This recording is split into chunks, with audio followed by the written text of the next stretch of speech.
All right, we are going to get started just for time's sake. So I'm going to go ahead and share a screen here and just make sure everybody can see this. If anyone wants to be brave and pop on and either give a thumbs up and or just say that you can see.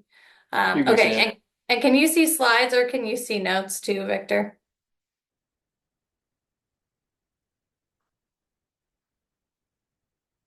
All right. I am going to record this meeting just for folks that maybe weren't able to hop on this call, just so we're able to share this and get this information out as best we can. But generally speaking, all we're going to chat about today is the sports residencies groups transition over to using a match process for our application and offers this upcoming cycle. And before we dive into the nitty-gritty, I always feel like congratulations are due when folks are considering residency education. It's a big undertaking. It's a great undertaking. All of the programs that we have in the sports section are really grateful for you as students and potential applicants. So you're already doing the hard work. Congratulations for thinking about it. Congratulations likely for starting applications. And kind of keep up the good work and stay on the grind, and hopefully we can get some logistical questions answered for you all tonight. So big picture, like what is a match, right? And so generally we, as a sports section and actually as a pediatric section as well, pulled this from graduate medical education, so physician residency programs. And essentially, it's a uniform or automated system by which candidates and programs simultaneously rank, gets run through an algorithm, and then matched to fill the open positions in sports residency programs. It's being run right now with all accredited programs. There's a couple candidacy programs that are also utilizing the match. And really, the question that always comes up when we talk about this is, well, why, right? Like, why are we using a match process? And so we actually piloted this as a smaller group of sports residency programs last cycle and just kind of ran it alongside our current process. And the trends that we saw in that pilot were really positive.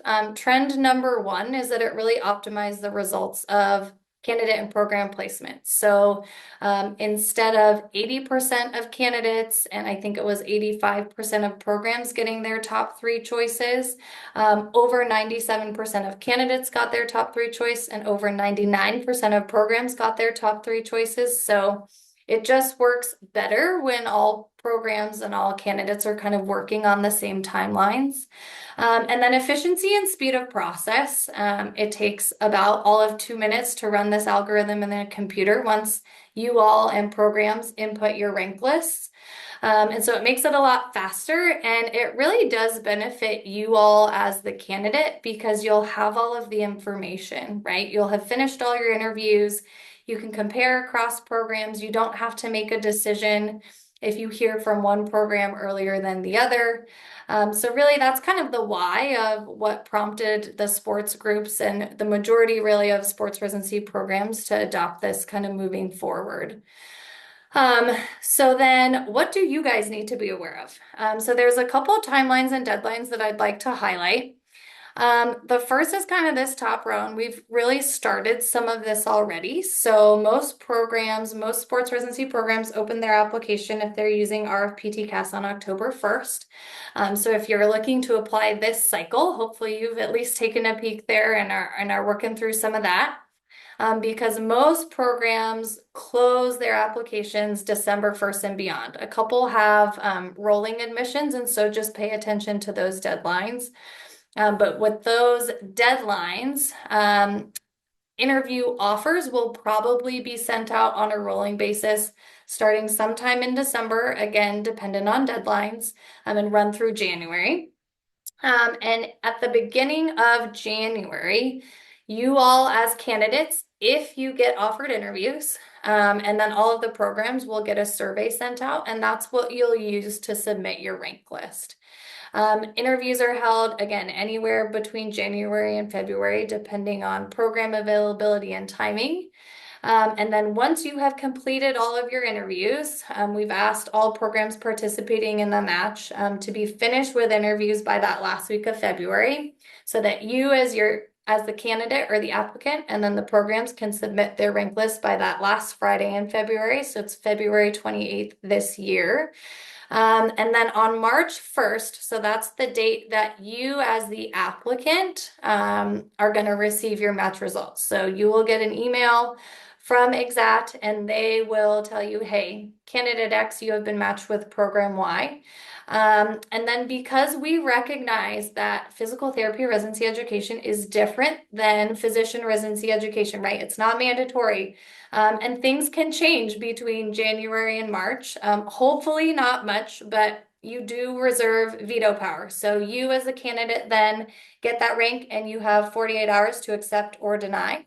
And so by March 3rd, we should have decisions. We do have the capacity to run what we call like a secondary or a scramble match if in the very unlikely situation at the end of this process, candidates don't have a program or programs have open vacancies. We're still working with the timeline of that, but it would probably be this process just expedited. And I say expedited because a lot of programs do start on the academic calendar. So somewhere between June, July, August, September, with the exception of a few programs that do start in the winter, so more December, January. So that is a benefit of participating in the match, in that if you don't get a program that you rank, you do get put into this pool. And so if there are still programs after the process that have vacancies for one reason or the other, again, very unlikely with how the match functions, you'll be put in that pool and have the opportunity to participate in that secondary match or scramble. So this is kind of big picture timelines to be aware of. Again, all of the communication for the survey and for your rank list will come from Exact specifically, and then you'll have the opportunity to rank. So really, what do you need to do? Not a ton, except submit your application on time, look out for interview offers, and then complete your rank list survey from Exact once you complete all your interviews. And maybe keep kind of a running rank list in your mind or jot it down as you do interviews, pros and cons, whatever helps you organize your thoughts best. Because really the way that this works best is if you only rank programs that you would actually be willing to attend. So let's say you kill it, you have a great application, and you end up interviewing at 10 programs. Of those 10 programs, let's say only 8 of them are programs that you feel match your professional goals, have faculty that match your interests and your personality. The recommendation is not to then rank 1 through 10. It would be to only rank 1 through 8 and prioritize them, right? 1 being your top choice all the way through 8. But it is not necessary for you to apply or rank to all programs that you interview at. It actually does a detriment to you if it's a program that you wouldn't train at anyway. So after your interviews, be really intentional and thoughtful about who you rank and what programs you rank and where you put them, and really only rank programs that you would be willing to train at based on your interview experience.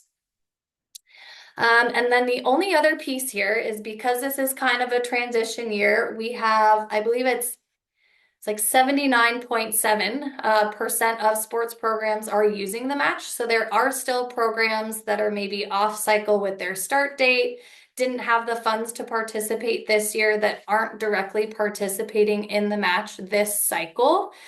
So if you interview with a program that isn't working in the match this cycle, and you accept a position, that's no problem, right? We're all trying to find best fit.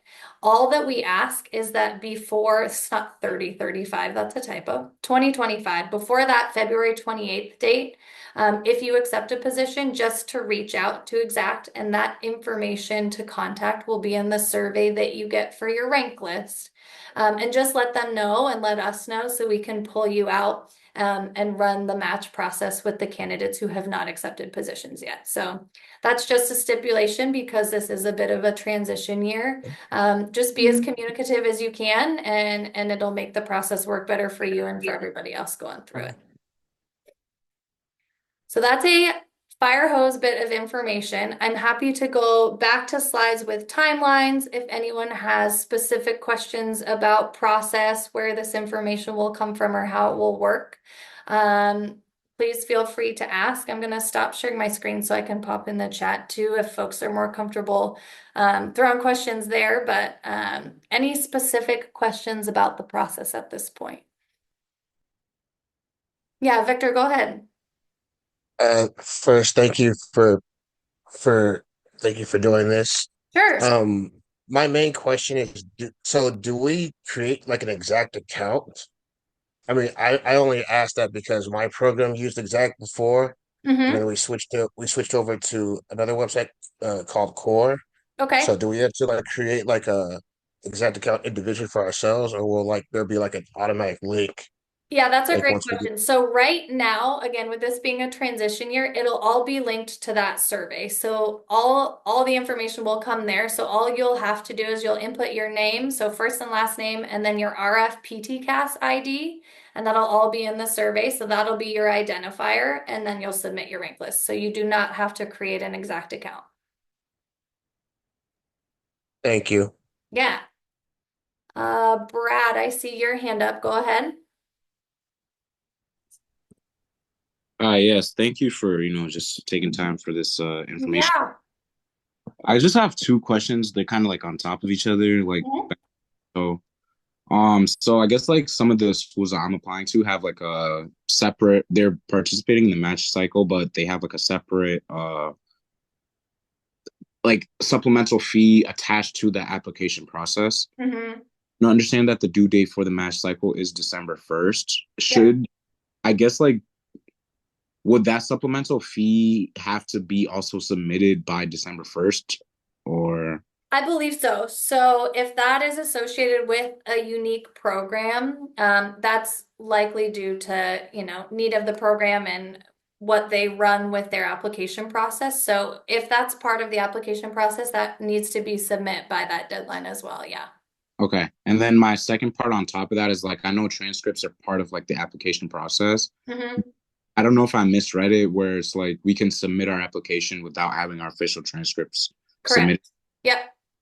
I guess just in terms of that, like when would we have to, I guess, submit our transcripts? Yeah, that's a great question, right? So most candidates, not all, but a lot of candidates are applying before you're fully graduated from your DPT program, right? And so submitting unofficial transcripts is great. And then essentially you just need to have official transcripts to your program by the time you start the program, right? So they just need to see, hey, Brad did actually graduate from his program. These are the marks he got in his courses. It can help them with onboarding and assigning you mentors and things like that within the program, but just by the time you start the program. But you do need to have unofficial transcripts in for your application. And that would also be on the December 1st deadline, correct? Correct. Yeah. Thank you so much. Yeah, you're welcome.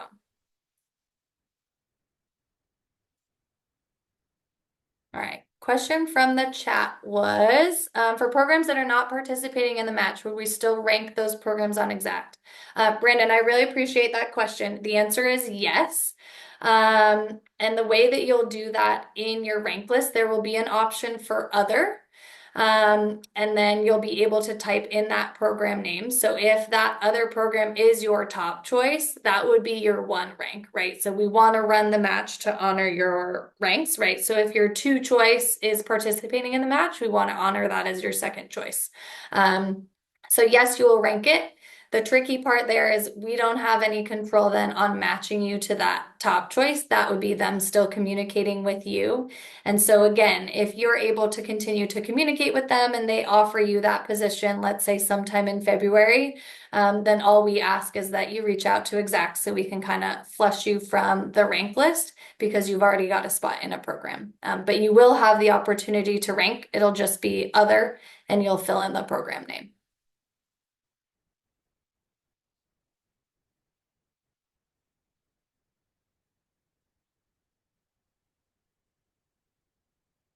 Any other questions about the application process in general? I'm happy to try and answer those as well. But again, big picture, make sure you pay attention to application deadlines, once you get interview offers, that will trigger Exact to send you the survey link to then submit your rank list. And then that rank list is due February 28th of 2025. And I am happy to share my contact information. I'll actually throw my email address in the chat. So if you guys have questions or if you're chatting with classmates or colleagues that are looking to apply and weren't able to attend this meeting, I'll work with our specialization group to find a way to share the recording so folks have access to it, but feel free to share that as well. Yeah, Brad, go ahead. All right, this is just a real like my last question here. So I had spoken with a couple of my professors and they weren't really too sure. So regarding transcripts, would it just be the ones from PT school that we're sending, or do we also need our undergraduate transcripts as well? No, just PT school. All right, thank you so much. Yeah, you're super welcome. Yeah, it's a lot to sift through, and I know different programs have different requirements. So just make sure you triple check those requirements and don't be shy about reaching out to program directors if something isn't clear expectation wise. I know I speak for all of us when we're very happy to answer questions. We'd rather you submit an application that you're really jazzed about than overlook something just because maybe we worded something funny. So program directors are a great resource, and their contact information should be on RFP-TCAS and on AbTree's program directory site as well.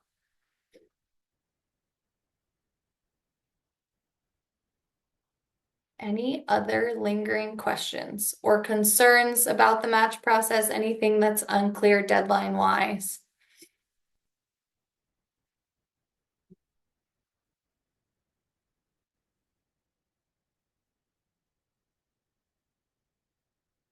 Awesome. Yeah, go Sorry. ahead. That's okay. Quick question. Um, when we get that link to rank our programs on based off like the ones that we're most interested in, Yep. there's not a guarantee that we'll even be selected for that program, is correct? Correct. Yeah. I mean, it's like any other interview process, right? You interview, you put your best foot forward, and, you hope that your needs align with their needs. But yeah, it's not a guarantee. And then you said, like, for example, if you applied to like 10 programs, but you're Mm-hmm. really only interested in like seven of them, Correct. like, see, just don't bother ranking all 10, just rank the top seven that you would want Yeah. just to be respectful of other people's time. Well, other people's time, and at some point, the goal will likely be to make it a little bit more contractual if we can, right? And so if you rank a program at the bottom of your list because you're just ranking it, and then the algorithm gets to a point where it's like, okay, we punt you number 10, but you're like, man, I didn't fit right. I got bad feelings. Like it's not going to be a good fit for me. You just shouldn't rank it. So make that decision early. Make sure you ask good questions when you're at the program. So any number rank that you give a program, regardless of if it's 5 or 1, if you get your 5, you'd be good training there. You'd prefer your number 1, obviously, right? But you'd be okay with number 5. It'd be a good program, maybe not a great program for you. But if you get down to 8, 9, and 10, and you're like, man, that just like wouldn't be a good fit for my learning style or my professional goals, then yes, just don't even bother assigning them a number. Thank you for that. Yeah, you're welcome.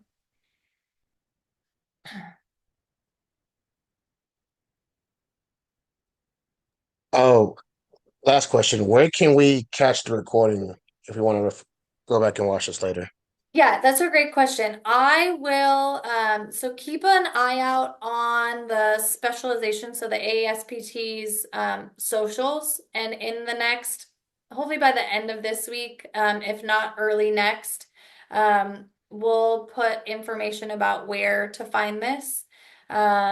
Because we need to work with the academy to make sure it's branded and edited appropriately, but the recording should be available probably in the next 2 weeks.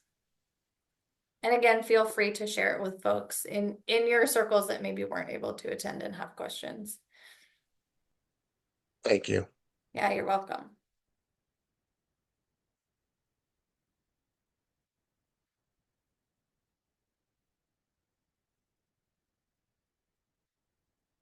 Well, all right, gang, I'll give you 7 bonus minutes back to your evenings.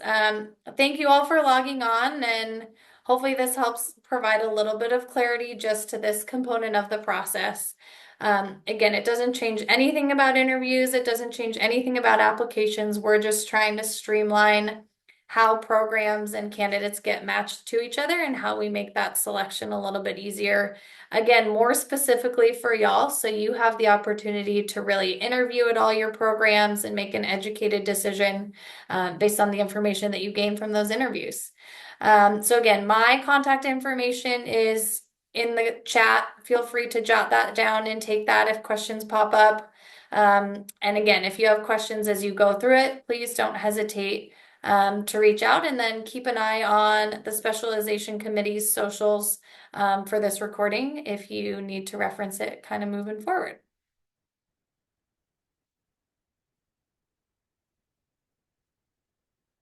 Yeah, thanks so much, you guys. Have a good one.